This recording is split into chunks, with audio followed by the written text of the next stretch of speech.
ஆயினா மகேந்திரண்ணா. சரி கோப்பி, என்ன கோப்பி இந்த காலத்துல போய் சைக்கிள் வந்துக்கிற? வண்டி எங்க?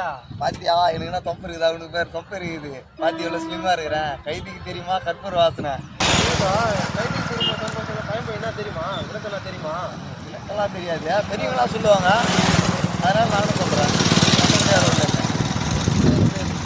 அது பயன்பு சொன்னா மட்டும் பத்தாது, அதுக்கான விளக்கம் என்னன்னு தெரியணும் கோப்பி. கைதிக்கு தெரியுமா கற்பூர வாசனைன்னா அது அந்த அந்த அர்த்தம் கிடையாது. பயக்க வழக்கத்துல அப்படி வந்துச்சு. அது வந்து கழிவு தைக்க தெரியுமாம் கற்பூர வாசனை அப்படின்னா, கழிவுன்னா அது வந்து ஒரு வகையான கோரப்புல். நம்ம பாயெல்லாம் அந்த காலத்துல யூஸ் பண்ணாங்க. இப்பதான் நம்ம வந்து பிளாஸ்டிக் பாயெல்லாம் யூஸ் பண்றோம். அந்த காலத்துல வந்து நிறைய வந்துச்சு. அதெல்லாம் அது கிடையாது. நம்ம கோரப்பாயின்னு சொல்லுவாங்கல்ல, அது அதை தைக்கிறப்பவே ஒரு கற்பூர வாசனை நம்மளால உணர முடியும். ஓகேவா? அதனாலதான் கை தைக்க தெரியுமா